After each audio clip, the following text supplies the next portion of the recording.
One nation one tax के सपने को साकार करते हुए 9 साल पहले जीएसटी की शुरुआत हुई थी। इससे कारोबार करना आसान हुआ और देश में निवेश के लिए बेहतरीन माहौल बना। साथ ही सरकार ने समय समय पर जीएसटी में जरूरी सुधार भी किए हैं। देश में जीएसटी संग्रह लगातार मजबूत बना हुआ है। जून 2026 की अगर हम बात करें तो 26 में सकल जीएसटी संग्रह 13.9% की वार्षिक वृद्धि के साथ 1,94,812 करोड़ रुपए रहा। पिछले वर्ष जून में यह आंकड़ा 1,71,105 करोड़ रुपए था। यह संकेत देता है कि देश में आर्थिक गतिविधियां और कर अनुपालन दोनों मजबूत बने हुए हैं। आंकड़ों के अनुसार जून में घरेलू लेन देन से प्राप्त सकल जीएसटी राजस्व 1,34,774 करोड़ रुपए रहा, जो पिछले वर्ष की तुलना में तकरीबन 6.5% अधिक है। वहीं आयात पर जीएसटी संग्रह में उल्लेखनीय तेजी देखने को मिली और ये 34.6% बढ़कर 60,038 करोड़ रुपए पहुंच गया। इससे स्पष्ट है कि आयात आधारित कर संग्रह ने कुल जीएसटी राजस्व में महत्वपूर्ण योगदान दिया है।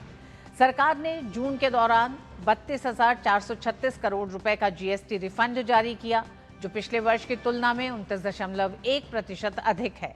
रिफंड के बाद शुद्ध जीएसटी राजस्व 11.2% बढ़कर 1,62,377 करोड़ रुपए दर्ज किया गया। अब राज्यों के प्रदर्शन की अगर बात करें तो राज्यों के प्रदर्शन पर नजर डालें तो उत्तर प्रदेश में घरेलू जीएसटी संग्रह में 19%, असम में 17%, पंजाब में 14% जीएसटी रिटर्न, गुजरात में 12%, केरल, गोवा और तेलंगाना में 11% तथा कर्नाटक में 10% की वृद्धि दर्ज की गई है।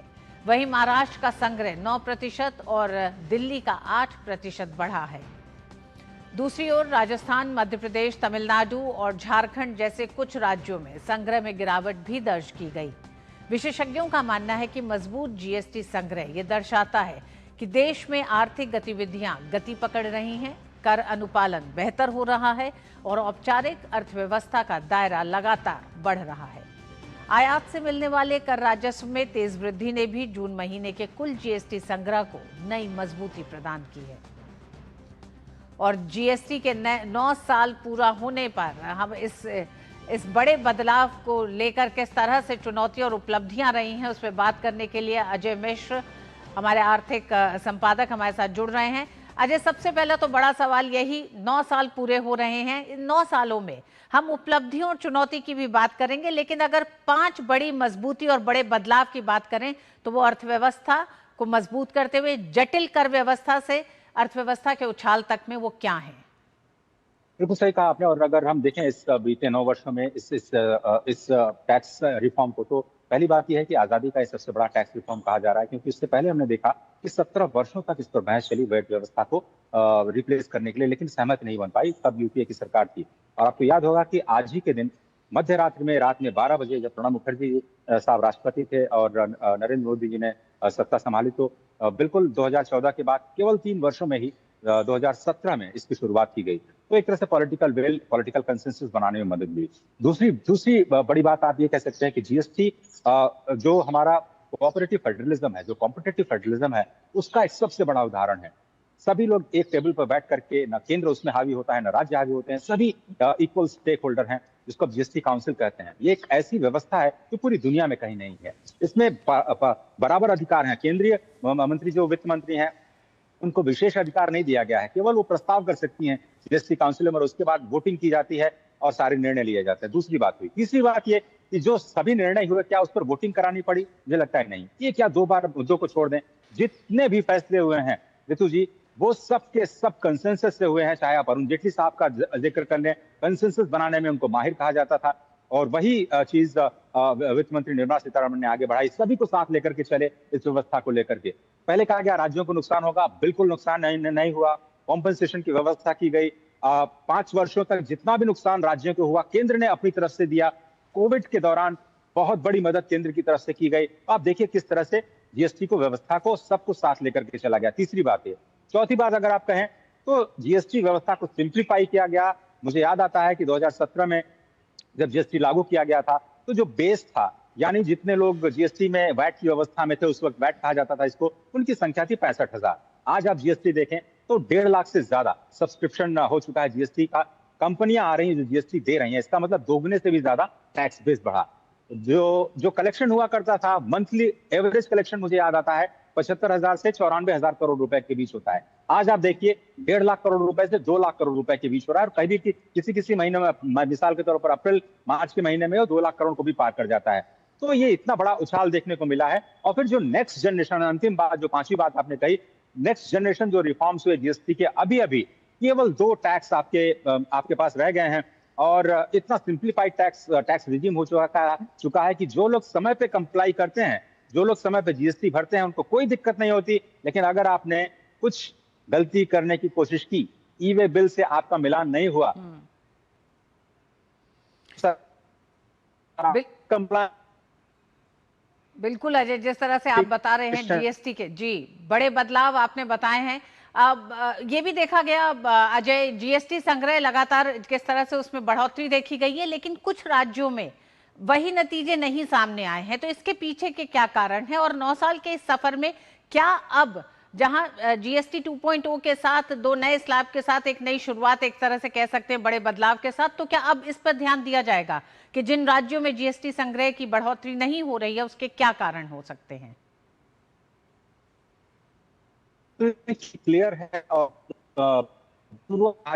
प्रोड्यूसिंग स्टेट्स, मिसाल के तौर पर बड़े स्टेट्स, महाराष्ट्र, उत्तर प्रदेश, तमिलनाडु, प्रोडक्ट, इसमें कोई उपाय नहीं। बहुत सारे ऐसे प्रदेश जहां कंजम्पशन ज्यादा होता है, उत्तर प्रदेश, बिहार जैसे देशों में कंजम्पशन ज्यादा होता है, चीजों का कंजम्पशन ज्यादा होता है, तो वो उनके जीएसटी ड्राइव करता है, क्योंकि जब हम कंज्यूम करते हैं, राज्य नहीं है, और वहां पर बहुत छोटे चीजें बनाई जाती हैं जो जीएसटी दायरे में नहीं, साल के तक का टर्नओवर करते हैं तो आपको जीएसटी नहीं देना पड़ता है, रजिस्ट्रेशन अनिवार्य नहीं है। वैसे बहुत एक बड़ा तबका है जो कि जीएसटी के दायरे से बाहर है, जिनको कंप्लाई नहीं करना पड़ता, और ये एक सिंप्लीफिकेशन की बड़ी खूबसूरती है। तो भारत एक बहुत खूबसूरत गुलदस्ता है, जिसमें एक राज्य प्रोड्यूस करता है, ज्यादा जीएसटी पे करता है, वो सरकार के पास जाता है, और सरकार उसको राज्य सरकारों को देती है, अलग अलग अनुपात में, जो कि फाइनेंस कमीशन तय करता है, और उसके बाद उसका फायदा आम आदमी तक पहुंचता है। ये पूरा टैक्स स्ट्रक्चर हम सभी ने संविधान में स्वीकार किया है, और इसीलिए हम टीम इंडिया की बात करते हैं। ये कोशिश की जा सकती है कि अलग अलग राज्यों में जहां पर कमी आई है उसको थोड़ा सा बेहतर बनाया जाए, और लोगों को मदद की जाए। लेकिन हम एक कॉम्पिटेटिव फेडरलिज्म के तौर पर, एक कोऑपरेटिव फेडरलिज्म के तौर पर आगे बढ़ रहे हैं, और जीएसटी रिफॉर्म इसका सबसे बड़ा उदाहरण है। और कोशिश ये की जा रही है कि हम कंप्लायंस को ज्यादा बढ़ाएं, सिंप्लीफिकेशन को ज्यादा बढ़ाएं, जिससे कि जो कलेक्शन है वो लगातार बढ़े। आप देखिए कि डायरेक्ट टैक्स कलेक्शन लगातार उसका शेयर कम हो रहा है, और इनडायरेक्ट टैक्स कलेक्शन का शेयर बढ़ रहा है, और ये दिखाता है कि आपकी मैन्युफैक्चरिंग मजबूत हो रही है, आपकी सर्विसेज मजबूत हो रही है, और इनकम टैक्स का बोझ जितना कम होता है, तो आम आदमी के लिए अच्छी खबर है। और हाँ, बिल्कुल उपभोक्ताओं को भी सीधा इसका फायदा जीएसटी का मिला है। एक सवाल और अजय, कि किस तरह से छोटे उद्योगों को फायदा मिल रहा है जीएसटी का, क्योंकि उनके लिए किस तरह से बड़े बदलाव लेके आया है, एक पारदर्शी व्यवस्था, इकोनॉमिक व्यवस्था, या फिर बिजनेस मॉडल, एक इकोसिस्टम एक डेवलप हुआ है? सिंप्लीफाई किया गया है। हर महीने एक तय सीमा के भीतर अगर आपका टर्नओवर है, जैसे सर्विसेज के लिए मुझे याद आता है 20 लाख अगर सालाना टर्नओवर है, तो आपको जीएसटी के दायरे में रजिस्ट्रेशन कराने की जरूरत नहीं। लेकिन आपको फिर जो इनपुट टैक्स क्रेडिट है उसका फायदा नहीं मिलता है। आप किसी तो इसकी चीजें हैं, लेकिन सरकार ने कोशिश की है कि जो इन्वर्टेड ड्यूटी स्ट्रक्चर्स हैं उनको सिंप्लीफाई किया जाए, जो एमएसएमई है उनके लिए फॉर्म्स को सिंप्लीफिकेशन के तौर पर किया जाए, उनके लिए क्वार्टरली फॉर्म की व्यवस्था की जाए, मंथली फॉर्म पे उनको न जाना पड़े, जैसे कि लार्ज कंपनीज को जाना पड़ता है। कंप्लायंस कम किए गए हैं उनसे, और कुछ केसेस में तो साल भर में आप एक यूनिफाइड रिटर्न भरते हैं।